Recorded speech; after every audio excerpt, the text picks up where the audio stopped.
हमारा आज का टॉपिक है जी, बहुत ही इंटरेस्टिंग टॉपिक है जिसके बारे में आप लोगों को जिज्ञासा रहेगी हमेशा ही।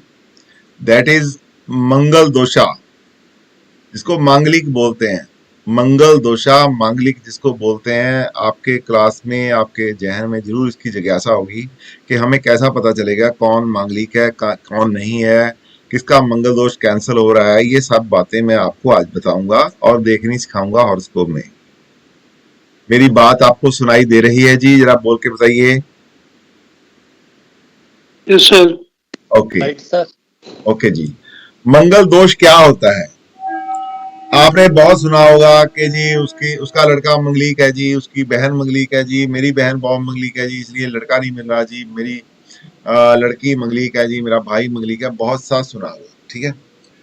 और आज आपको इसके बारे में कंप्लीट बताऊंगा। मेरी बात को ध्यान से सुनना, ताकि आज के बाद इसके बारे में आपके दिमाग में कोई भी कंफ्यूजन नहीं रहना चाहिए।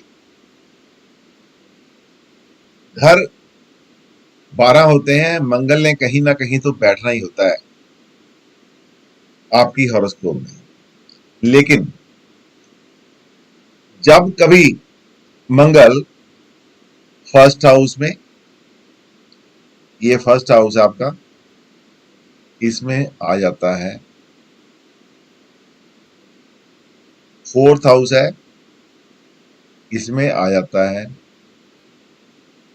सेवंथ हाउस है इसमें आ जाता है, एट्थ हाउस है इसमें आ जाता है, और 12th हाउस है इसमें आ जाता है।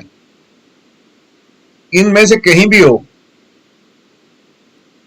तो आपका पंडित आपको बोल देता है कि आपका ये बंदा जिसकी आप हॉरोस्कोप लेके आए हैं, ये मंगलिक है।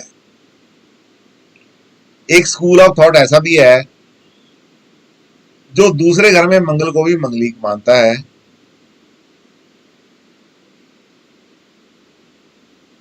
लेकिन जो पराशर ऋषि हुए हैं हमारे, यहां मैंने अपने नोट्स में लिखा भी है, पराशर ऋषि ने दूसरे घर को मांगलिक श्रेणी में नहीं रखा है। उसके डिफरेंट रीजंस हैं, उनकी अपनी लॉजिक है, बाकी का अपना लॉजिक है। इसलिए पराशर ऋषि ने दूसरे घर को मांगलिक नहीं माना है। हम पराशर ऋषि को मान रहे हैं, हम भी दूसरे घर में बिल्कुल पराशर ऋषि की बात नहीं मानेंगे।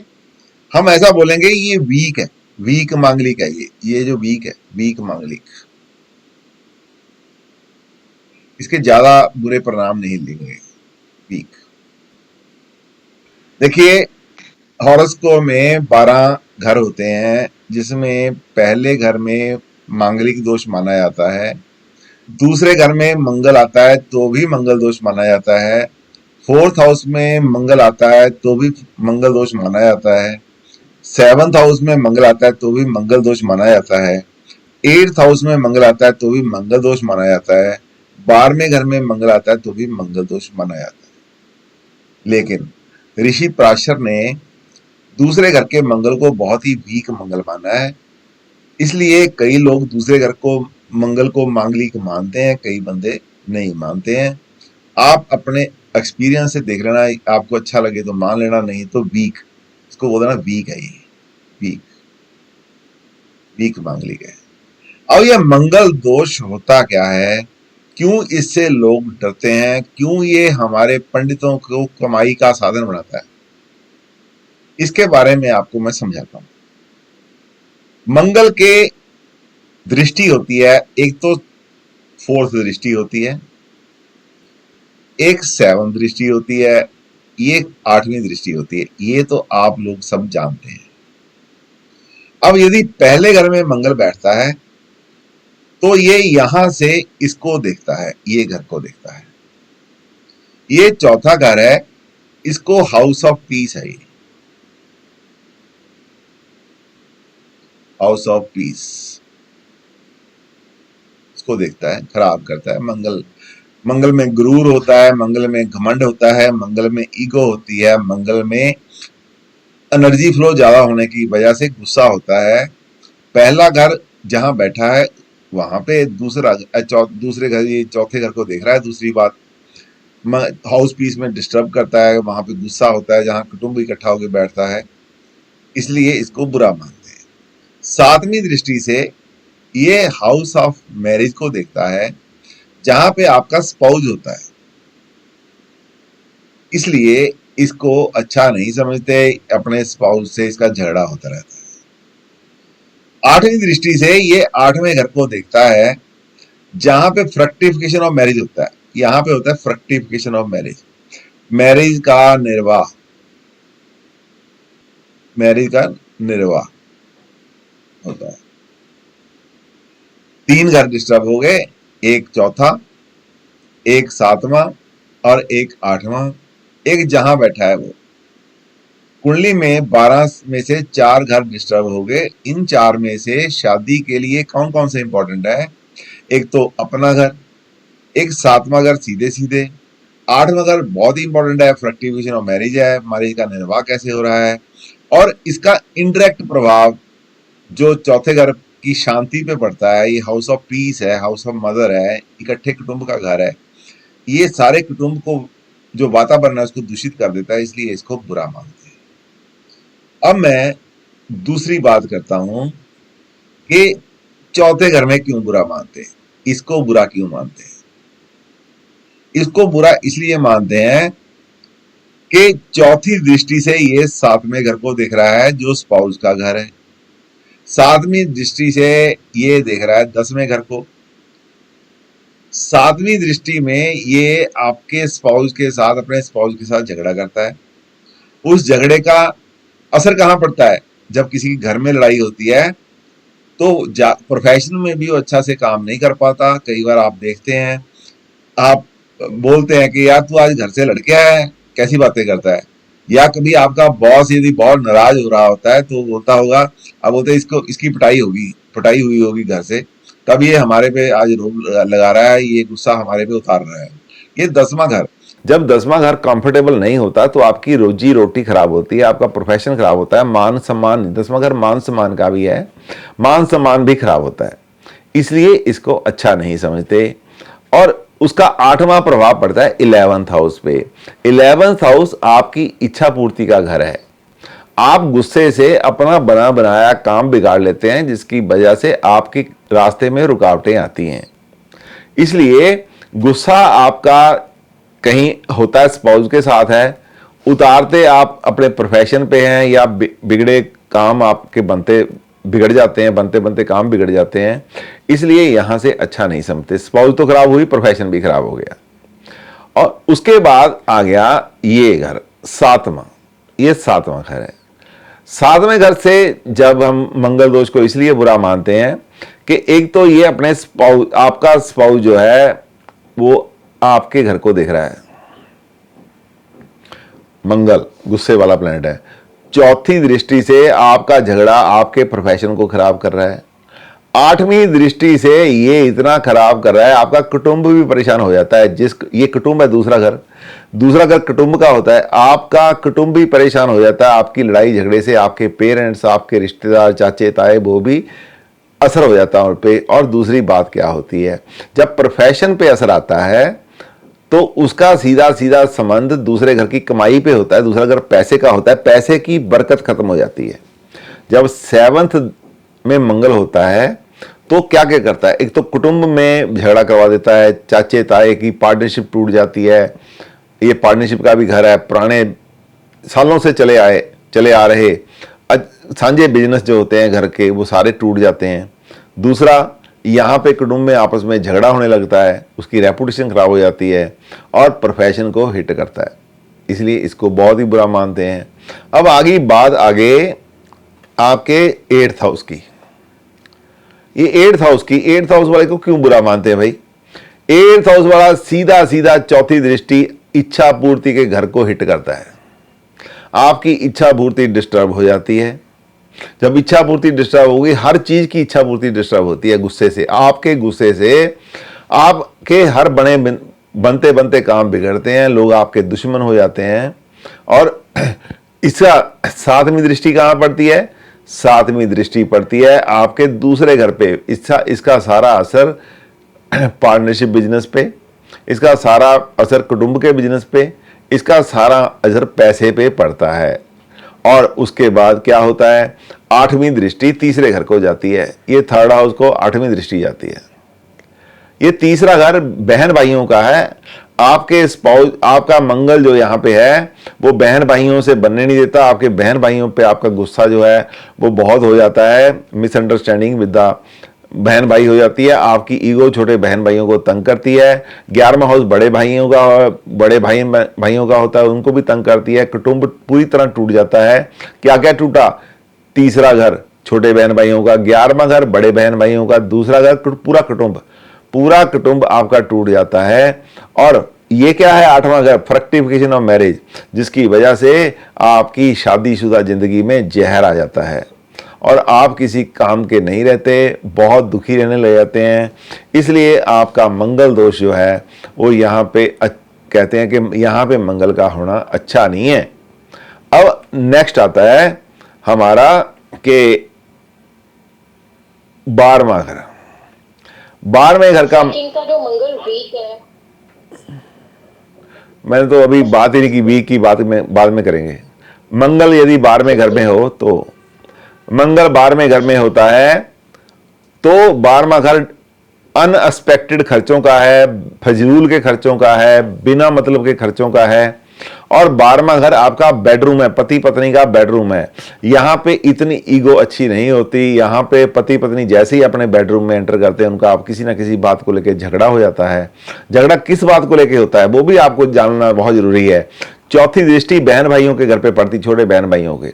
आपका स्पाउस आपके बहन भाइयों की चुगली करता है कि उन्होंने मुझे ऐसा बोला, उन्होंने मुझे ऐसा बोला। वो 12वें घर में आपके कान में चोना चाहता है आपका स्पाउस, और आपको बर्दाश्त नहीं होता। वो आप अपने भाई बहन की कोई बुरी बात सुनना नहीं चाहते, जिसकी वजह से आपका बेडरूम सीन पूरा खराब हो जाता है। आपकी फिजिकल लाइफ, सेक्सुअल लाइफ बिल्कुल खराब हो जाती है।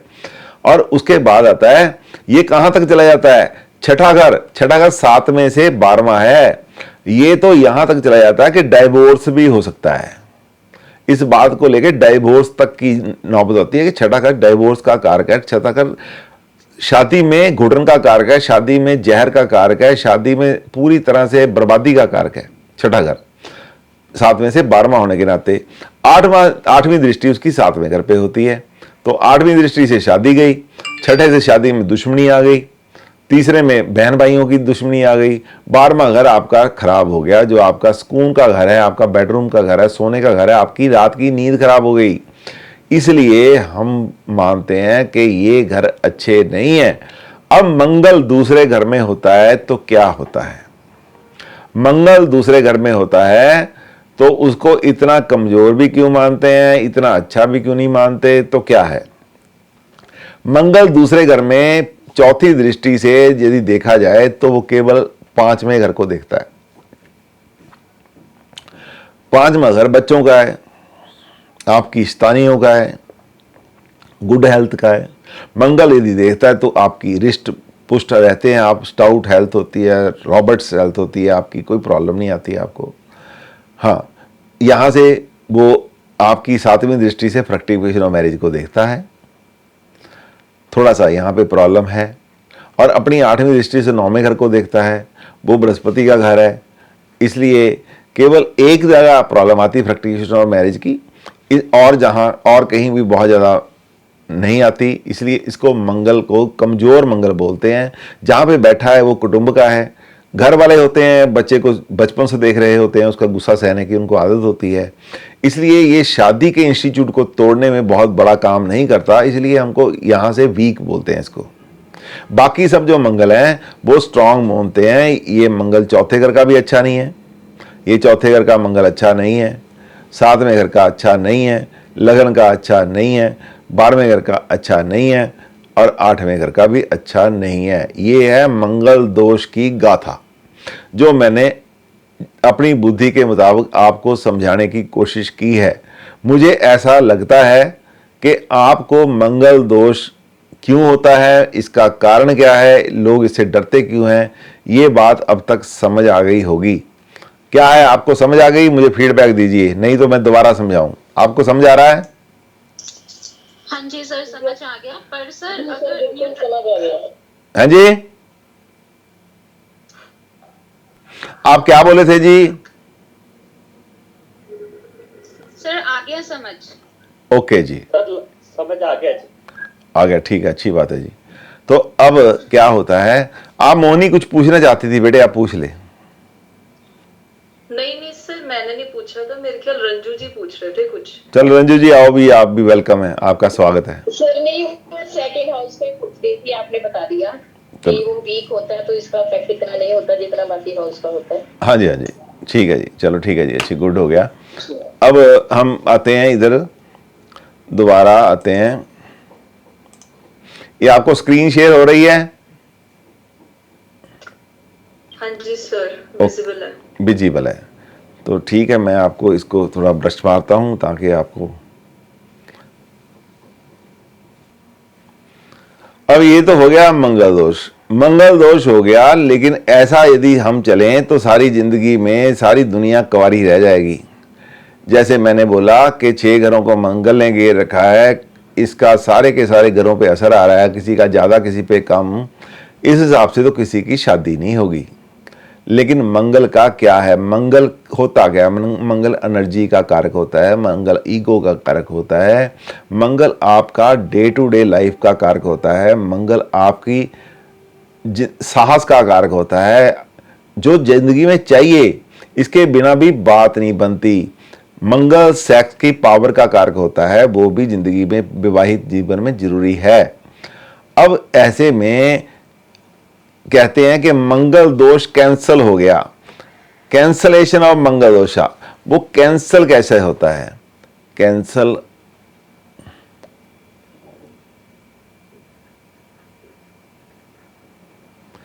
कैंसलेशन ऑफ मंगल दोषा, ये मंगल दोषा कैंसल कैसे होता है जी, उसको समझाने की मैं कोशिश करता हूं। लिखा है लाल अक्षरों में, if Mars dosha are found in both the horoscopes the evil is neutralize, the following combination can neutralize the evil of the Mars dosha. सबसे पहला क्या है कि लड़का और लड़की दोनों की हॉरोस्कोप में यदि मंगल दोष है तो वो मंगल दोष कैंसिल माना जाता है और दोनों की शादी आपस में हो सकती है।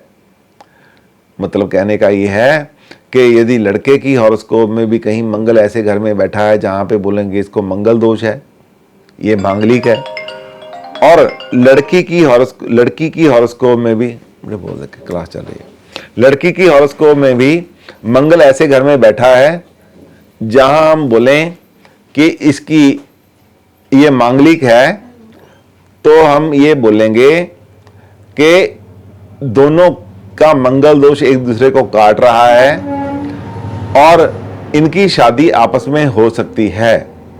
ये जरूरी नहीं है कि मंगल उसी घर में हो, लड़के का या लड़की का, जिस घर में दूसरे का है। यदि लड़के का मंगल चौथे घर में है और लड़की का मंगल 8वें घर में है तो भी हम इसको कैंसल मानेंगे। यदि लड़के का मंगल दोष 7वें घर में है, लड़की का पहले घर में, तो भी कैंसिल मानेंगे। मतलब किसी उन घरों में जहां मंगल दोष पाया जाता है, लड़के का और लड़की का मंगल हो, तो उसको हम कैंसिल मानेंगे। अब नंबर 1 कैंसिल, और भी बहुत से पॉइंट हैं जिससे मंगल दोष कैंसिल होता है। पहला पॉइंट क्या है? इफ जुपिटर एस्पेक्ट और कंजक्ट मार्स। सपोज करो मंगल आपका है चौथे घर में, यदि बृहस्पति इसको यहां पे आके बैठ जाए तो भी ये मंगल दोष कैंसल। बृहस्पति इसको देखता हो, देखेगा कैसे? यहां से भी देख लेगा, 5वीं दृष्टि से यहां देखेगा, 7वीं से यहां देखेगा और 9वीं से यहां से देख लेगा। ये 7वीं, ये 5वीं, 5th, ये 7th और ये 8th। ये इसके ये 9वीं दृष्टि से, ये 9वीं 9th। तो हम इस मंगल दोष को कैंसल मानेंगे। जब बृहस्पति ऐसे मंगल को देख रहा हो, जो मंगल दोष पैदा कर रहा हो उसको बृहस्पति देख रहा हो उस मंगल को, तो हम मंगल दोष को कैंसल मानेंगे। ये है नंबर 1 की परिभाषा, इसको बोलेंगे नंबर 1। ये नंबर 1। अब आएगी बारी नंबर 2 की, उसको नंबर 2 बोलेंगे। नंबर 2 में क्या होगा, इसको करते हैं साफ। और 2 नंबर रूल क्या है? If Saturn is situated in the first, fourth, 7th, 8th और 12th, यदि शनि ग्रह उन घरों में हो जहां से मंगल दोष पैदा होता है। सपोज करो मंगल पहले घर में है किसी का, अब जो सैटर्न है, सैटर्न 12वें में बैठ गया तो भी, पहले में बैठ गया तो भी, चौथे में बैठ गया तो भी, 7वें में बैठ गया तो भी, सैटर्न 8वें में बैठ गया तो भी, पहले से, चौथे से, 7वें से, 8वें से, 12वें से हम मंगल दोष मानते हैं। यदि उन घरों में जहां से मंगल दोष होता है सैटर्न बैठ जाए तो हम बोलेंगे कि मंगल दोष कैंसिल हो गया। अब 3 नंबर लेंगे।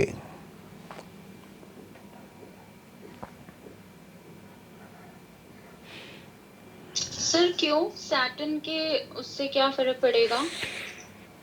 देखिए ऐसा है, सैटर्न सोबर प्लैनेट है, सैटर्न डिसिप्लिन्ड प्लैनेट है। वो मंगल को बोलता है अब नटखटबाजियां बंद कर दे, बदमाशियां बंद कर दे, मुफ्त का गुस्सा करना बंद कर दे, तेरी शादी हो गई है, बंदा बन के रह, अपना गृहस्थ जीवन जी। If moon and Venus are in second, और मून और वीनस, मून और वीनस यदि सेकंड में हो, सर आवाज नहीं ठीक आ रही। If moon and Venus are in second, यदि चंद्रमा और शुक्र दोनों ग्रह सेकंड हाउस में बैठे हों तो भी मंगल दोष को कैंसिल माना जाता है। ठीक है,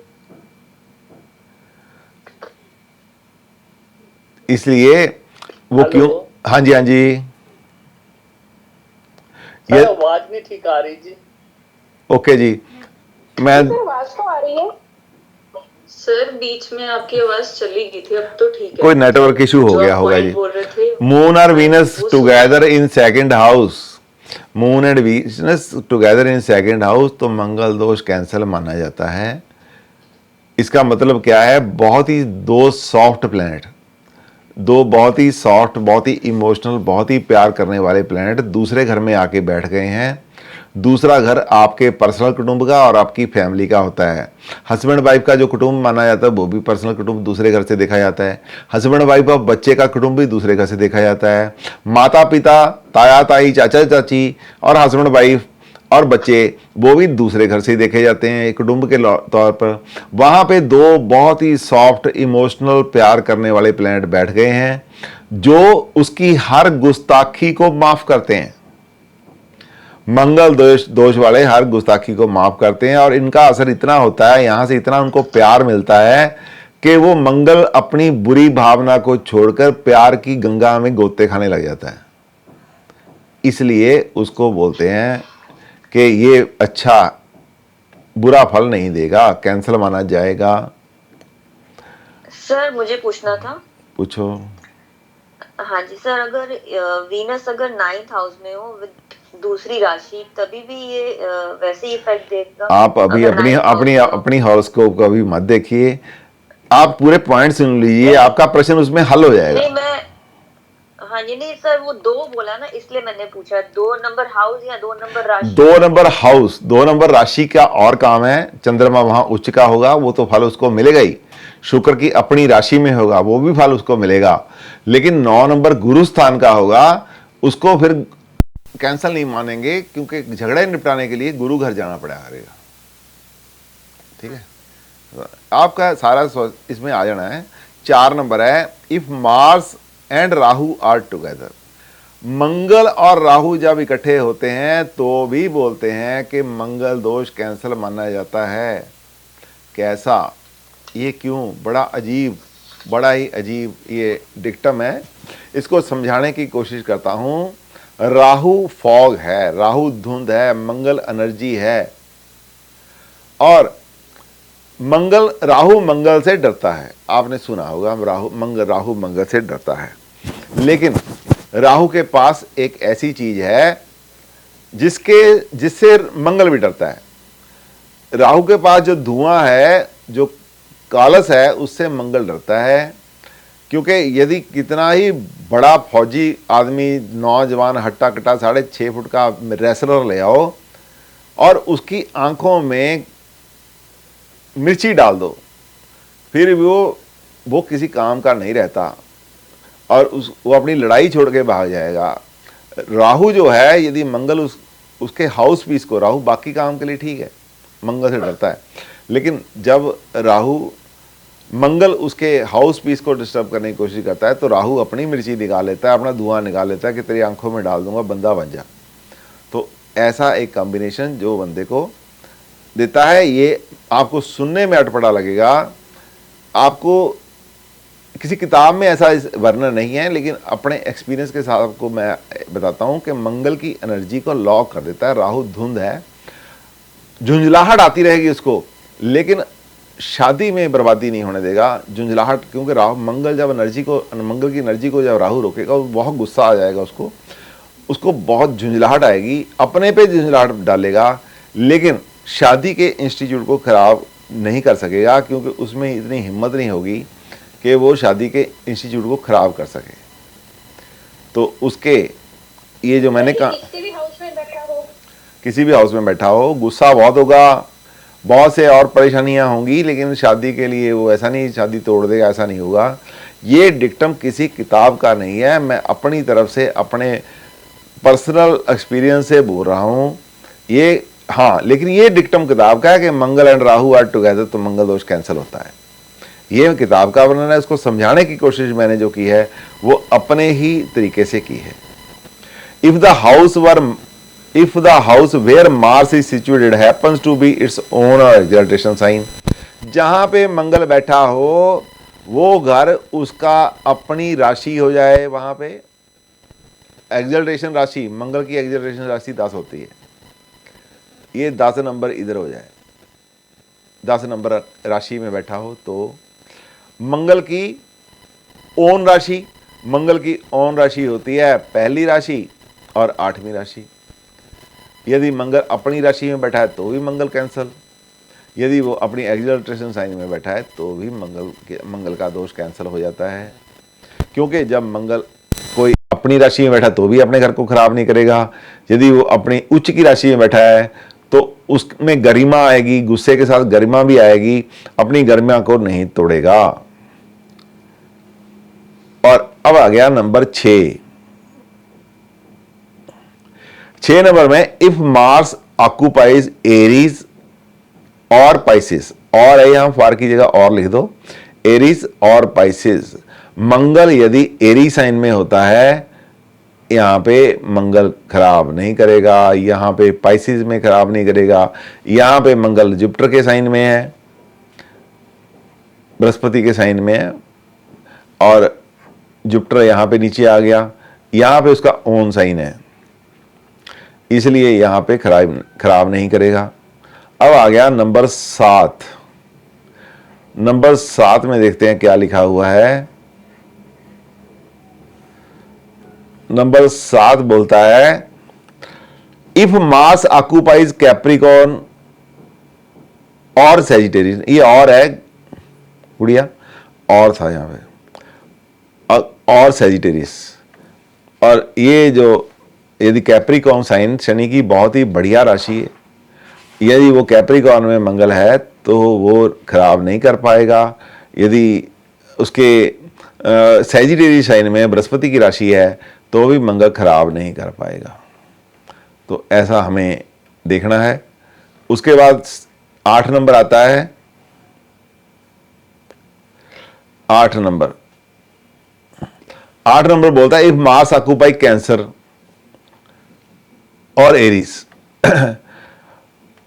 कैंसर उसका अवम साइन है, कैंसर उसके चंद्रमा की राशि है, चंद्रमा की राशि में मंगल इमोशनल टच में आ जाता है, जो बहुत खराब नहीं कर सकता। डिसीजन मेकिंग में वो इमोशनल भी साथ में होता है, एनर्जी और इमोशन का एक संगम हो जाता है, जिसकी वजह से वो बीमार, वो खराब नहीं कर पाएगा। इफ मार्स ऑक्यूपाई अकेरियस और सर मार्स, हाँ जी, हाँ जी, सर जो मार्स होता है वो तो नीच का होता है ना 4 में कैंसर साइन। लेकिन इमोशनल हो जाता है ना जी, इमोशनल साइन है और क्विक साइन है, मूवेबल साइन है। ऐसा ही अकेरियस और स्कॉर्पियो में भी ऐसा होता है। तो अब क्या है, अकोरिस फॉर स्कॉर्पियो, तो उसमें भी होगा। अब 10 नंबर लेते हैं, 10 नंबर को लेते हैं। 10 नंबर में क्या होगा, 10 number if Mars occupies for those lords of ascendant in Saturn. यदि मंगल जो है 7th हाउस में आ जाए, जिसका असेंडेंट लॉर्ड स्वामी शनि हो, असेंडेंट लॉर्ड चाहे 10 हो, चाहे 10 हो, चाहे 11 हो और 11 नंबर और 10 नंबर का साइन हो, ऐसे में मंगल यदि यहां पे आ जाता है तो या तो उसका 4 नंबर राशि होगी या 5 नंबर राशि होगी। यहां पे ना तो वो लियो के साइन में खराब करता है मंगल, ना ही वो कैंसर साइन में खराब करता है, इसलिए तो भी मंगल दोष कैंसल माना जाता है। उसके बाद यदि मैं दोबारा लंबे रास्ते से समझाऊंगा, फिर आपका पूरा नहीं होगा। लो 10 नंबर यहां पे आया तो यहां नंबर यहां पे कौन सा साइन आ जाएगा, 4, सर 4। ठीक है ना। अभी कैंसर साइन आ गया, मंगल कैंसर साइन में आ गया, ठीक है जी। आपने ऊपर पढ़ा है कि मंगल कैंसर साइन में होगा तो नहीं खराब करेगा। यहां पे 11 आ गया तो यहां पे कौन सा आएगा, 5, समझिए। तो यहां पे लियो के साइन में भी, सूर्य के साइन में भी मंगल खराब नहीं करता, तो इसलिए इसको नहीं खराब करेगा। अब लेते हैं 11 नंबर। 11 नंबर क्या बोलता है, if mass occupies 8th from those Lord of ascendant in is Venus. यदि वीनस असेंडेंट है, यदि वीनस असेंडेंट है, सपोज करो 2 नंबर असेंडेंट है, तो यहां पे कितना नंबर आएगा, 9 नंबर आ जाएगा। यदि 7 नंबर है तो यहां पे 2 नंबर आ जाएगा, 2 3 4 5 6 7 8 2 आ जाएगा। तो मंगल ऐसे में 8वें घर में हो तो ना तो मंगल सैजिटेरियस साइन में खराब करता है, ना मंगल वीनस के साइन में खराब करता है, क्योंकि ये 2 नंबर साइन है। अब आपके क्वेश्चन का जवाब मिल गया जी, किसने पूछा था जवाब। अब 2 नंबर टॉरस साइन का मिल गया ना जी, तभी मैंने बोला था थोड़ा रुको, बस आपका आने वाला है जवाब, ठीक है जी। सर मेरा एक और जवाब मिल गया आप बीच में, तो मेरा सही है। बस आपका धन्य, मैं भी धन्य हो गया आपके साथ। नहीं सर, एक हॉरोस्कोप थी, उसमें 1 नंबर में मंगल था 8वें हाउस में। अच्छा जी, तो फिर रेक्टिफाई हो गया, वही वो हो गया, बल्ले बल्ले, बहुत बल्ले बल्ले हो गई सर, मजा आ गया। हाँ जी सर। अब 12 नंबर जी, ठीक है जी। आपको मतलब मेरा समझ आने का है, यदि ना समझ आया फिर मुझे मुश्किल आएगी। कोशिश कर रहा हूं आपको समझाऊं, जितनी मुझे बुद्धि है उसके हिसाब से कोशिश करता हूं। If Mars in 4th house ruled by it, देखो 4थे घर में मार्स है, रूल्ड बाई इट का मतलब यहां पे मंगल की या तो 1 नंबर राशि है या 8 नंबर राशि है, ओन साइन हो गया, छुट्टी, ठीक है जी। अब चलते हैं 13 नंबर में।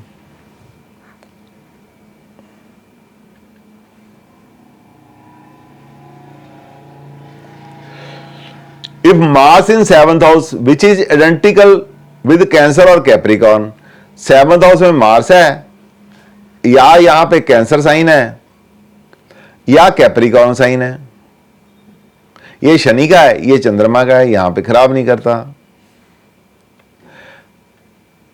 इस तरीके से हम आपको बोलेंगे 14 नंबर आता है। मैं आपको ऐसे पढ़ाने की कोशिश कर रहा हूं जैसे बच्चे को ना हाथ पकड़ के फट्टी लिखना सिखाते हैं, ऐसी कोशिश कर रहा हूं ताकि आपको समझ आ जाए। आपको मजा तभी आना है जब आपको समझ आना है। If Mars occupies second house ruled by mercury, mercury की या तो 3 नंबर साइन होगा या 6 नंबर साइन होगा।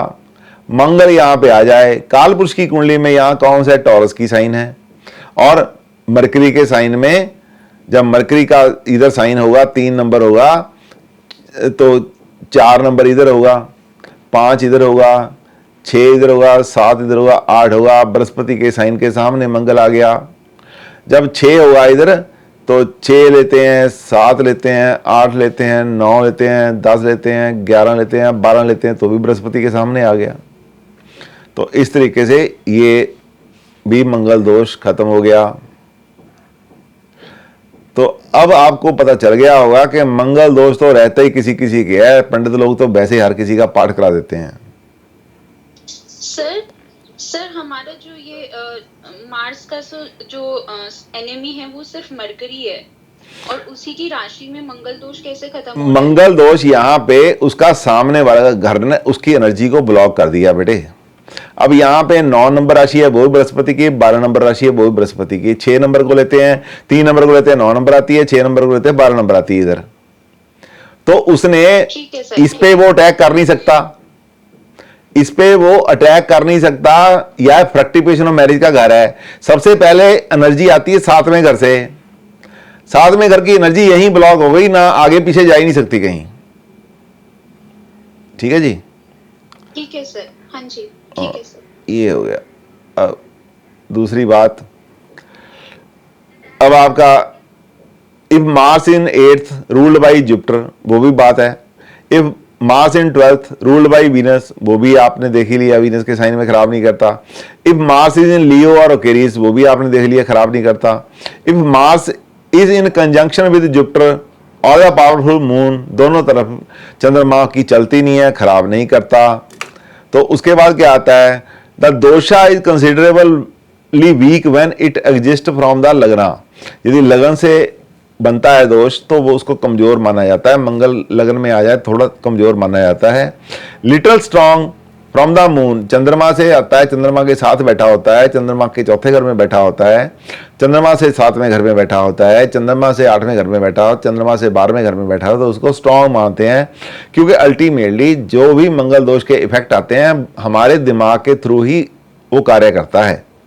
इसलिए माना शुक्र जो शादी के सुखों का कारक है, शादी के हर सुख, अच्छी ज्वेलरी, अच्छा बेडरूम, अच्छा सब कुछ, अच्छी कार, अच्छी बंगला, अच्छा पति, अच्छा सेक्स का सुख, जो उसका मंगल कारक है। इसलिए वो जब शुक्र से होता है तो वो ज्यादा बुरा माना जाता है। Mangal dosha gets cancelled if there is a horoscope of both the bride and bridegroom which है मंगल दोषा। यदि दोनों का मंगल दोष हो, दोनों की पत्नी में मंगल दोष हो तो कैंसल माना जाएगा। तो मुझे आशा है कि आपको ये बात अच्छी से समझ आ गई होगी। अब मैं आपको कॉल करता हूं कि आप अपने प्रश्नों के लिए सामने आइए। कुछ प्रश्न पूछना है तो पूछिए। सर आंशिक मंगल क्या होते हैं? देखिए, आंशिक मंगल वो होता है जो मंगल दोष हुआ पहले वो कैंसिल हो गया। जिसका मंगल दोष हुआ, जितने हमने ये रूल पढ़े उसके द्वारा वो कैंसिल हो गया, उसको बोलेंगे हम आंशिक मंगल दोष है उसका। या अकेला चंद्रमा से है, या अकेला शुक्र से है, या अकेला लगन से है, उसको भी आंशिक ही बोलेंगे, वीक मंगल दोष मानेंगे। और ऐसे में यदि कैंसिल भी हो जाता है तो एक राय है जो प्रैक्टिस के साथ, एक्सपीरियंस के साथ सामने आती है। कुछ किताबों में इसका वर्णन भी है, कुछ में नहीं है, कि जब मंगल दोष होने के बाद कैंसिल होता है, ऐसे जातक की शादी 28 साल के बाद ही करनी चाहिए। क्योंकि 28 साल तक एक जो गुस्से का तत्व है बंदे में मौजूद रहता है। और 28 साल के बाद क्यों, इसका भी एक जवाब है। 28 साल के बाद का जवाब यह है कि जब मंगल यहां पे सैटर्न किसी ना किसी जगह बैठा होता है। सैटर्न का एक जो साइकिल है वो पूरा 28 साल का है। सैटर्न का देखो, सैटर्न जब होता है, सैटर्न स्पोर को यहां पे बैठ गया, आपके चौथे घर में बैठ गया, ये पूरी जगह इस डिग्री पे जब आना है ना, इसने इस पर को 10 डिग्री पे बैठा है, ये 10 डिग्री में घूम के पूरे 27.5 साल लेता है, 27 साल 6 महीने लेता है। किसी का 1 डिग्री पे बैठा है वो 27 साल में आ जाएगा, किसी का 20 डिग्री पे बैठा है 28 डिग्री 28 साल के बाद आ जाएगा, किसी का सेंटर में बैठा 27.6 महीने में आ जाएगा। पूरा ये चक्कर लगाता हुआ, ये अपनी जोड़ी का चक्कर लगाता हुआ पूरे 27.5 साल के बाद इधर आता है जिस डिग्री से वो गया है। इसलिए 28 साल के बाद ऐसे मंगल दोष की वाले लड़के की, जिसका मंगल दोष कैंसिल हो रहा है, नॉन मंगलिक से शादी हो सकती है। 28 साल के बाद जब शनि पे घूम के आता है, शनि ओवरलैप से शनि जब